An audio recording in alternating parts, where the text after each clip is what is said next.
मुदीरेत। नमो सुनन्ताय सहस्रमूर्तये सहस्रपाद शिशिरोर्बाहवे सहस्रनाम्ने पुरुषाय शाश्वते सहस्रकोटि युगधारिणे नमः। मनोज ब्रह्मा मरुतुल्यवेगं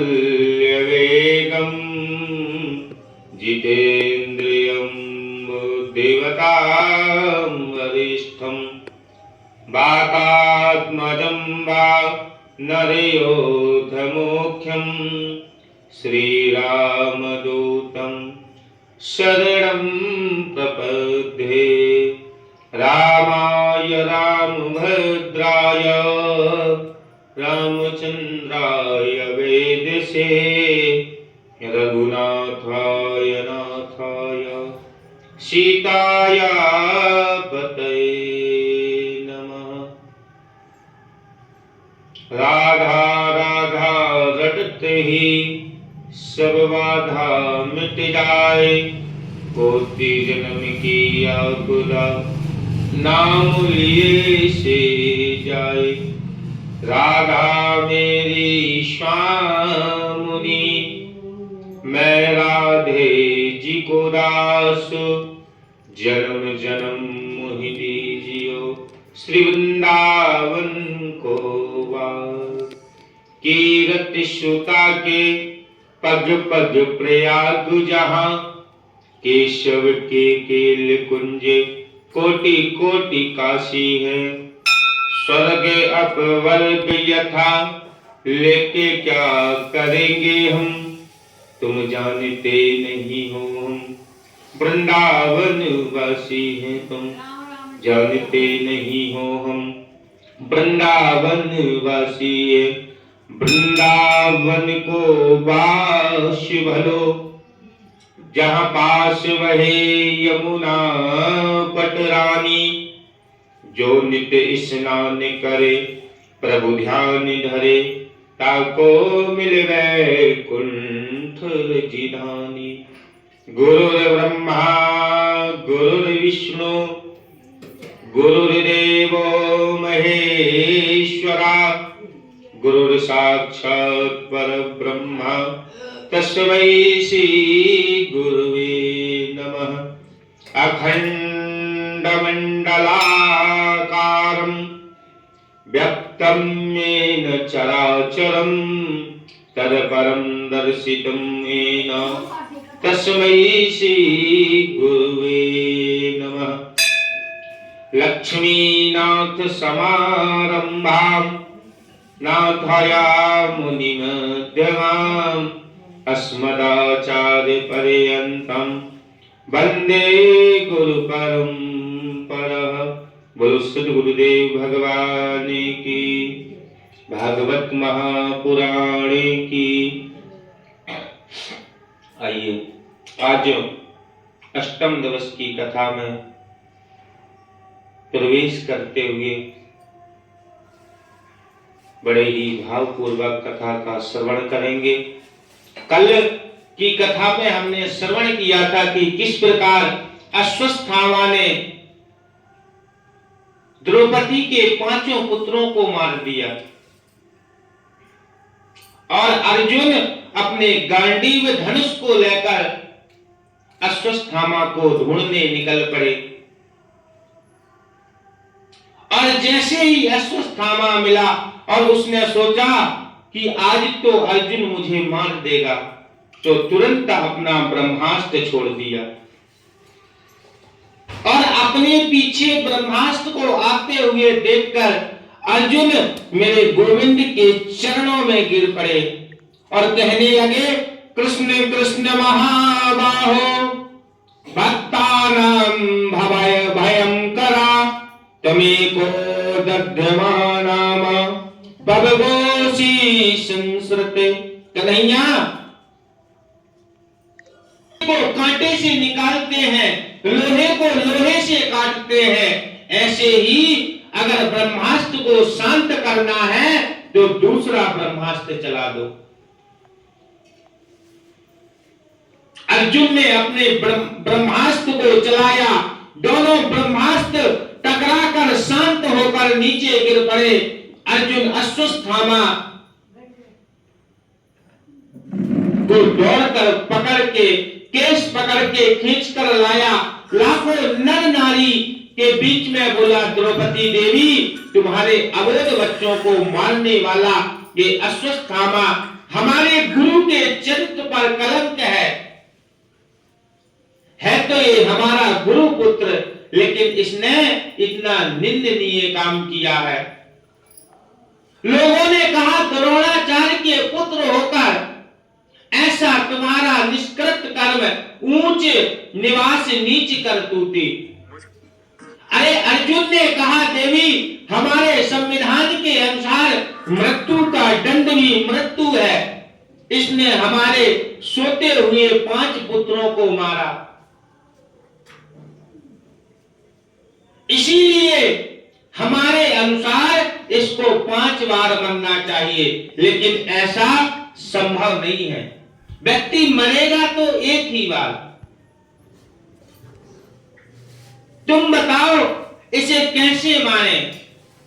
जमीन में गाड़ कर मारो, जलती हुई अग्नि में डालकर मारो, इसके शरीर के टुकड़े टुकड़े करके जंगली जीवों के सामने डाल दूं, तुम बताओ इसे कैसे मारूं?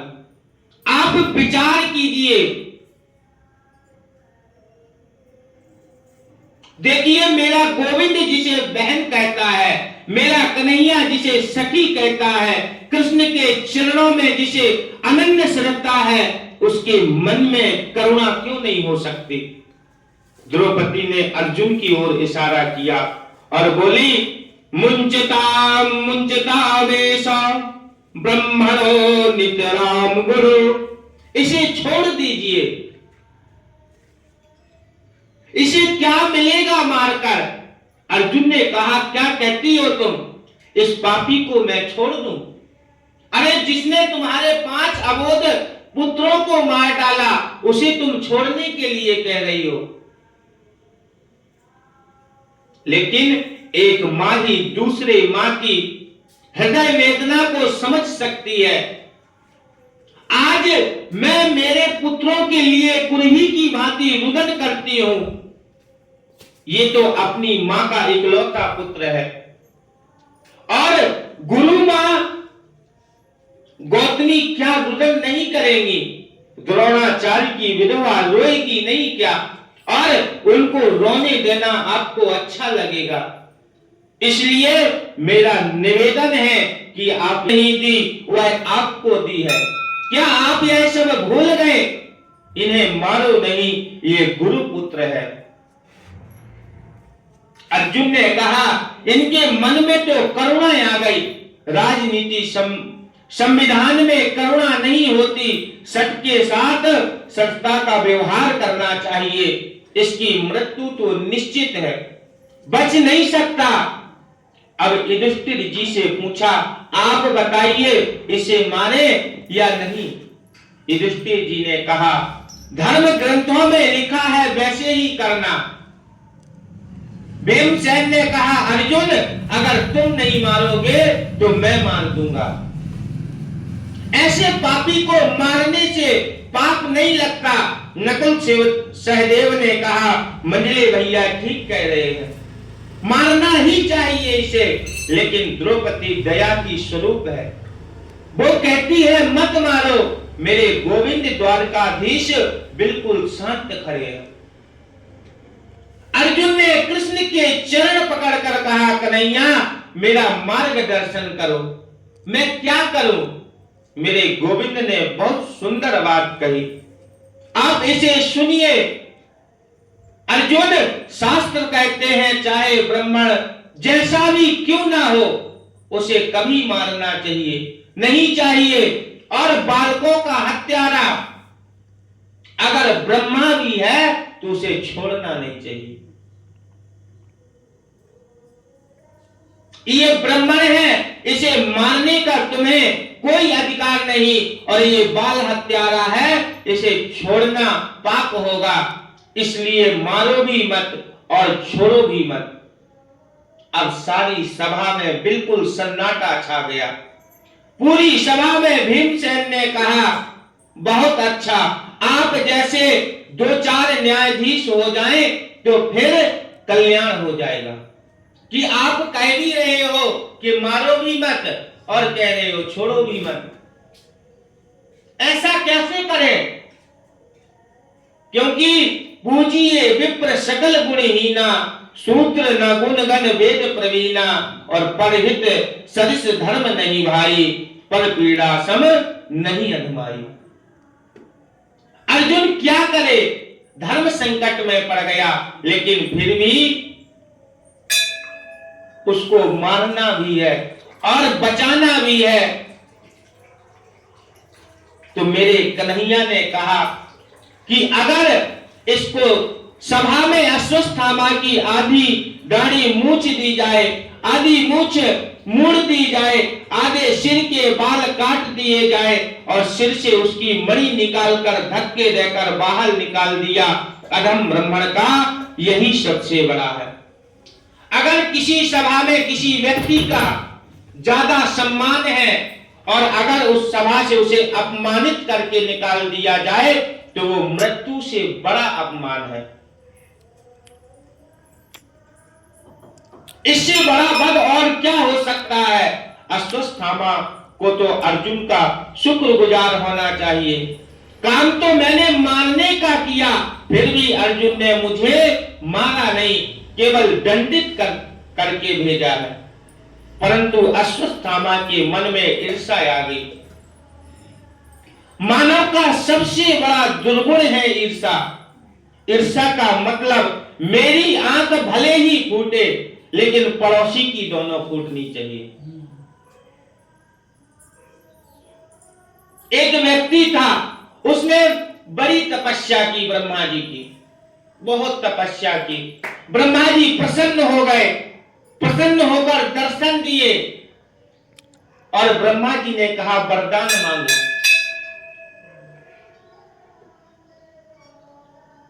उस व्यक्ति ने कहा वरदान तो मांगूंगा, लेकिन मैं एक वरदान नहीं मांगूंगा, मैं आपसे 3 वरदान मांगूंगा। और अगर आप 3 वरदान देने के लिए कहें तो आपसे वरदान मांगूंगा, नहीं मैं फिर से तपस्या करने जा रहा हूं। ब्रह्मा जी ने सोचा आज तो तगड़े भक्त से पाला पड़ गया। ब्रह्मा जी ने कहा ठीक है, अगर तुम कहते हो कि मैं 3 वरदान मांगूंगा, मैं तुम्हें 3 वरदान दूंगा, लेकिन जो भी तुम वरदान में मांगोगे पड़ोसी को डबल मिलेगा। अब वो व्यक्ति भी सोचने लगा कि 2-4 साल तक तपस्या मैंने की, पड़ोसी घर में बैठा है और उसे मुझसे डबल मिलेगा, फिर भी उसने कहा चलो ठीक है। उसने पहला वरदान मांगा कि मेरा बहुत बड़ा मकान बन जाए। ब्रह्मा जी ने कहा तथास्तु। उसका तो एक मकान बना, पड़ोसी के बगल में वैसे वैसे 2 मकान बन गए। उसने सोचा, उसने दूसरा वरदान मांगा कि मेरे घर के बाहर गाड़ी इत्यादि खड़ी हो जाए। तो उसके यहां तो एक हुई, पड़ोसी के दरवाजे में 2-2 गाड़ियां खड़ी हैं। और तीसरा वरदान उसने ये मांग लिया कि अब मैं जब चाहूं तो 3 वरदान फिर आपसे मांग सकूं। अब जब भी किसी चीज की जरूरत पड़े ब्रह्मा जी का ध्यान करें, ब्रह्मा जी प्रकट हो जाएं और फिर से कहे कि अब मेरे घर में अपार संपत्ति हो जाए, तो पड़ोसी के घर में डबल हो जाती थी। उसने सोचा तपस्या तो मैंने करी, पड़ोसी फ्री फोकट का खा रहा है, तो उसने एक बार ब्रह्मा जी को पुकारा और कहा कि मेरे घर के पीछे कुआं हो जाए।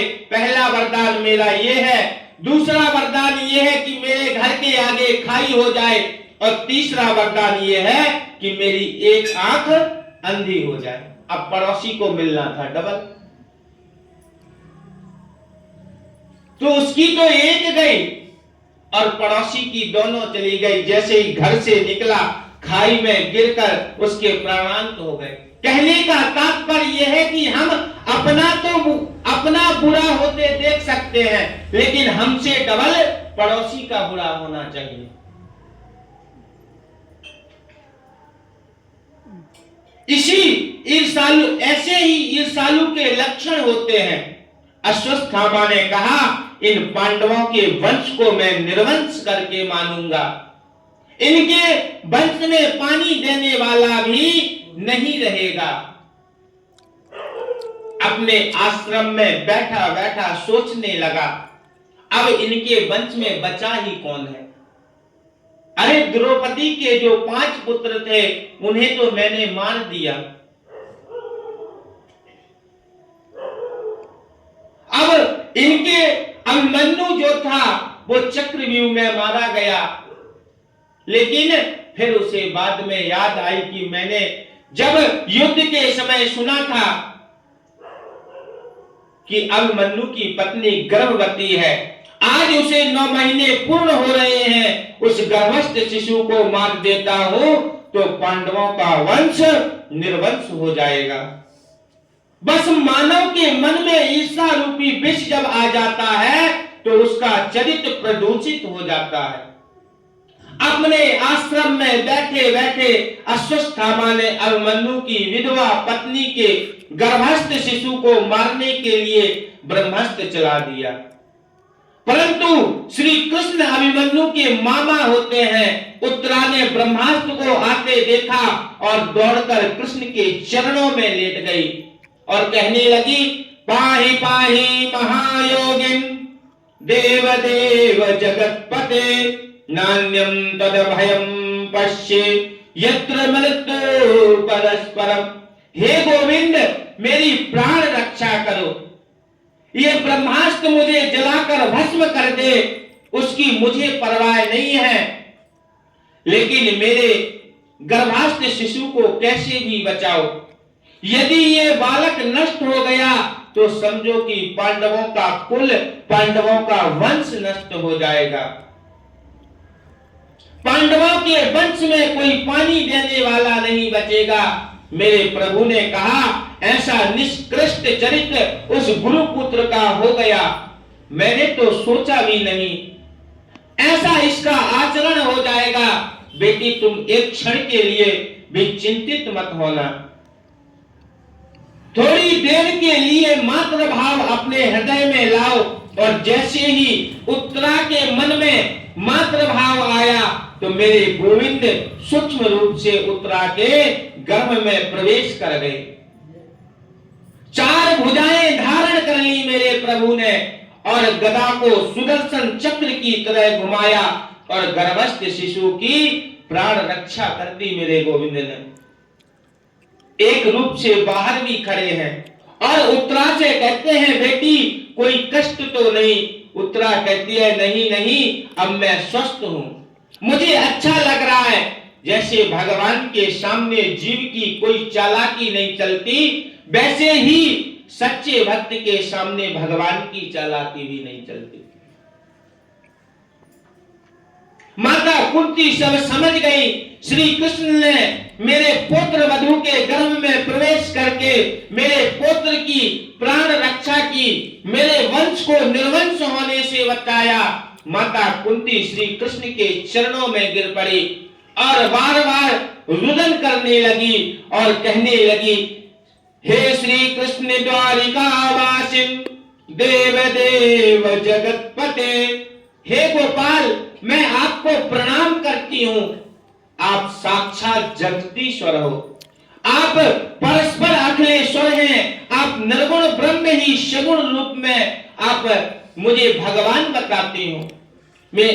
मेरे गोविंद ने कहा, बुआ जी, मैं कोई ब्रह्म नहीं हूं, मैं कोई जगदीश्वर नहीं हूं, अरे मैं तो आपका भतीजा हूं। मुझे परमात्मा कहती है, मैं तो आपका भतीजा हूं, आपके भाई का सबसे छोटा पुत्र। कुंती बोले, यही तो नाटक तुम्हारा विचित्र है लाला, किसी को बुआ बनाते हो, किसी को मामा बनाते हो। पर ये कैसे भूल जाते हो कि सबके पर बाबा तो केवल तुम ही हो।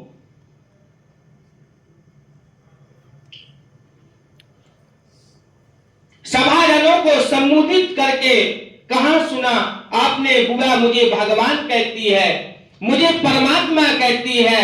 अच्छा, अगर मैं परमात्मा हूं, मैं भगवान हूं और मैं भगवान हूं, इसलिए आप कुछ मुझसे वरदान मांगिए।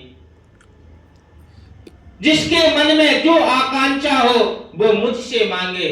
युधिष्ठिर जी ने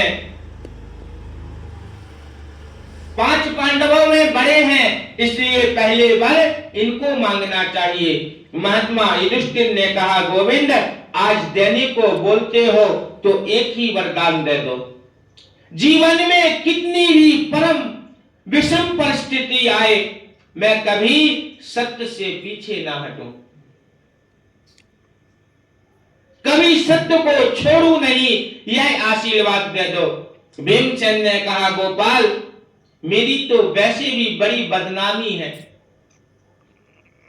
लोग मुझे केवल भोजन भट्ट कहते हैं, बस यही आशीर्वाद दे दो। उठते बैठते सोते खाते पीते प्रत्येक परिस्थिति में बस तुम्हारी याद बनी रहे। अर्जुन ने कहा, मैंने तो आपको गुरु माना है, ये विचार मेरे मन से कभी जाए ना, हमेशा मेरे मन में यही भाव बना रहे, बस मुझे ये वरदान चाहिए। सुभद्रा कहती है, मेरे को तो एक ही वर दे दो कन्हैया, आपके चरण एक प्रकार का पिंजरा है और मेरा मन जो है वो राजहंस है, मेरा मन रूपी राजहंस आपके चरण रूपी पिंजरा में आज ही जाकर फंस जाए, क्योंकि प्राणों के निकलते वक्त अवरुद्ध हो जाता है कंठ, फिर आपकी याद कहां आती है। बस यही वरदान दे दो, इतना तो करना स्वामी, जब प्राण तन से निकले, गोविंद नाम लेकर मेरे प्राण तन से निकले। द्रौपदी ने कहा, गोपाल मैंने तो आपको हमेशा सखा माना, आपने मुझे सखी कहा, बस ये सखी और सखा का भाव कभी ना निकले मेरे हृदय से। मेरे जीवन में सभी ने कुछ ना कुछ मांगा, लेकिन पांडवों की माता कुंती खड़ी है, परम गंभीर है। गोविंद ने मुस्कुराकर बोला, बुआ आज भी तुम कुछ नहीं मांगोगी। कुंती बोली, मैं क्या मांगू गोपाल, मांगते तो वो हैं जिनके पास कुछ होता नहीं। अरे जिसको सर्वस्व पहले ही मिला हुआ हो वो क्या मांगे। कन्हैया बोले, कुछ तो मांगो बुआ, मेरा देने का मन है। कुंती ने तुरंत अपनी साड़ी के पल्लू को आगे कर लिया और कहा, देना है तो गोपाल एक ही वरदान दे दो। क्या वरदान मांगा कुंती ने, आप विचार कीजिए। विपदा संतु ना शाश्वत तत्र तत्र जगत गुरु भवतो दर्शनम यच्च याद पुनर्भव दर्शनम। अगर वरदान ही देना चाहते हो तो गोविंद केवल ये वरदान दे दो कि मेरे जीवन में विपत्ति पर विपत्ति आते रहे, एक विपत्ति जाए कि दूसरी विपत्ति पहले ही आ जाए, दुख पर दुख मेरे जीवन में आता रहे। भगवान बोले, क्या मांग रही हो बुआ, दुख भी कोई मांगने की चीज है। कुंती ने कहा, गोपाल जिस दुख में तुम्हारी याद आती रहे ना, वो दुख सबसे बड़ा सुख होता है। कहते हैं ना, दुख में सुमरन सब करे, सुख में करे न कोई, और जो सुख में सुमरन करे तो दुख काहे को। हमें भगवान की याद तो तभी आती है जब हमारे ऊपर कोई बड़ी विपत्ति आ जाए। अगर हम सुख यश वैभव भोग रहे हैं तो भगवान की याद भी नहीं आती, हम भगवान को भूल जाते हैं, भगवान की विस्मृति हो जाती है।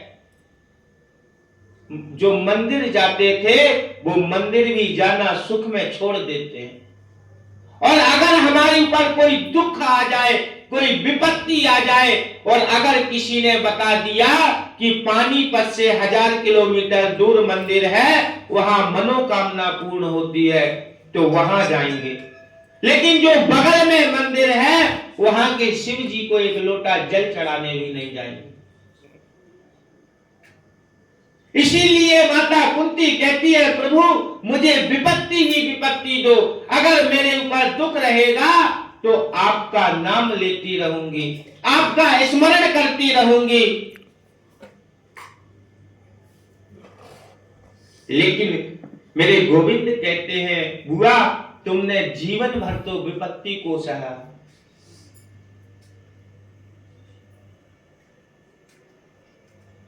अरे कितनी विपत्तियां सहोगी, तुम्हारा जन्म कहीं हुआ, पालन पोषण कहीं हुआ, और फिर युवा अवस्था में जो तुम्हारे पति पांडु थे, वो अनेक प्रकार की बीमारियों से ग्रसित थे,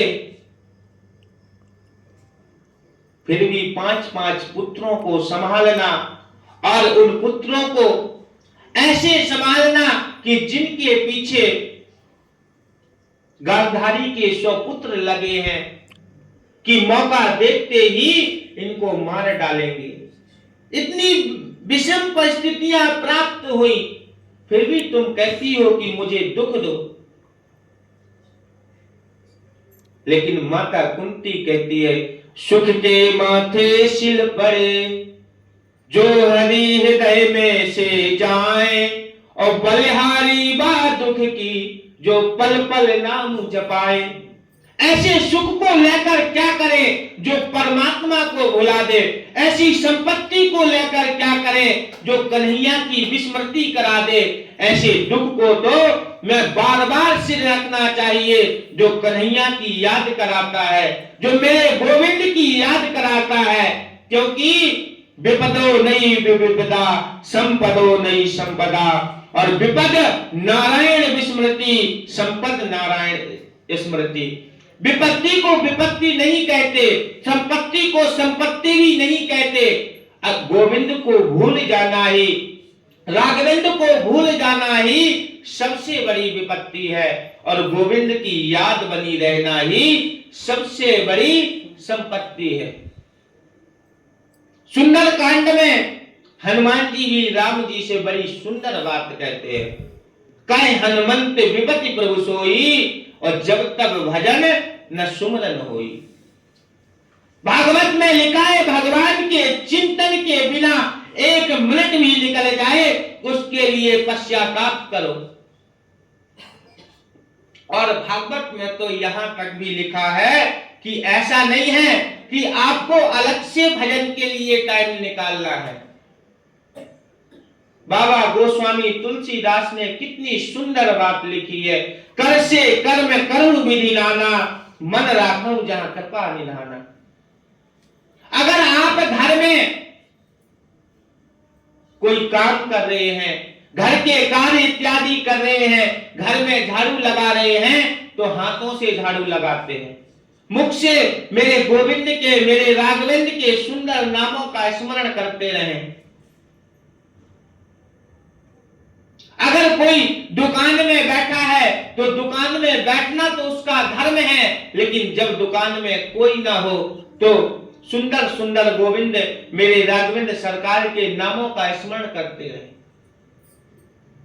अगर आप रसोई घर में भोजन बना रहे हो और भोजन बनाने में हमारे दोनों हाथ लगे हुए हैं, लेकिन हमारा मुख खाली है, उस समय भी हम भगवान के नाम का स्मरण करते रहते हैं। और एक बात और बता दूं, जो माताएं रसोई घर में भगवान के नाम का स्मरण करते हुए भोजन बनाती हैं, जो प्रसाद बनाती हैं, अगर उस प्रसाद को जो कोई भी ग्रहण कर ले उसके मन में कभी अभिमान नहीं आ सकता। लेकिन आजकल की हमारी माताएं तो अब अलग अलग प्रकार के भजन सुनती हैं। कहते हैं ना, जैसा अन्न वैसा मन। अरे भोजन बनाते समय दुनिया के जब गाने सुनेंगे तो फिर दुनिया में ही, इस माया में ही पड़े रहेंगे। ऐसा नहीं है कि भगवान के लिए, भजन के लिए कोई अलग से समय निकालना। अपना काम भी करते रहो और गोविंद का नाम लेते रहो।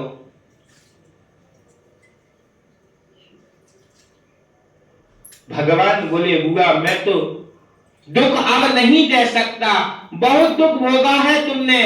कुंती बोली, कष्ट नहीं दे सकते तो एक काम कर सकते हो क्या?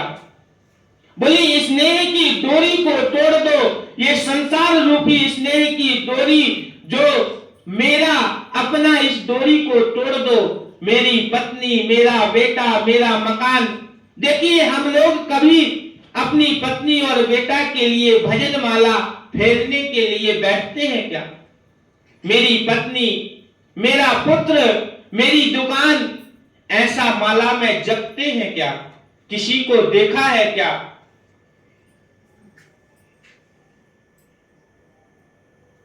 भगवान के लिए माला फेरने बैठते हैं, फिर भी नींद आती है। तात्पर्य क्या है? पत्नी को हम अपनी मानते हैं, संसार को अपना मानते हैं, लेकिन भगवान को अपना नहीं मानते, इसलिए माला फेरते समय नींद आ जाती है। मैंने कहा, सच बताना, जब आप नोटों की गड्डी गिनते हैं उस समय नींद आती है क्या? उस समय तो बड़ा ध्यान रहेगा कि एक एक्स्ट्रा ना हो जाए। और माला जैसे ही लेंगे 5 मिनट नहीं होंगे और नींद आ जाएगी। मतलब क्या है? नोटों को तुम अपना मानते हो, भगवान को अपना नहीं मानते। जिसको अपना मानते हैं उसकी याद हर पल बनी रहती है। इसलिए कुंती का परमात्मा के प्रति अपनत्व का भाव है। मेरा कन्हैया है, मेरा कृष्ण है। आज रात्रि में युधिष्ठिर जी रो रहे थे, बड़ा रुदन कर रहे थे। कन्हैया ने रात्रि भर युधिष्ठिर को बहुत समझाया, लेकिन उनकी समझ में नहीं आया, क्योंकि बताने वाले के प्रति सुनने वाले का जब तक आदर का भाव नहीं होगा तब तक उसकी बताई हुई बातों पर गौर नहीं कर सकता। जो उपदेश गीता में श्री कृष्ण ने अर्जुन को दिया, वही उपदेश रात्रि भर बैठकर उन्होंने युधिष्ठिर को भी दिया, लेकिन अर्जुन की समझ में आ गया, युधिष्ठिर जी की समझ में नहीं आया। ऐसा क्यों? क्योंकि अर्जुन के मन में शिष्य भाव था, कृष्ण के प्रति, कृष्ण को गुरु माना है, और युधिष्ठिर जी की दृष्टि में कृष्ण बालक है। इसलिए बालक समझकर उनकी बातों पर गौर नहीं किया। कहने का भाव बताने वाले के प्रति आदर भाव मन में जगे, ये प्रयास करो। भगवान ने सोचा, यदि भीष्म पितामह के हृदय में प्रवेश करके उनके श्री मुख से इनको उपदेश कराओ तो इसकी समझ में जल्दी आ जाएगा। बोलिए भागवत भगवान की, वृंदावन बिहारी लाल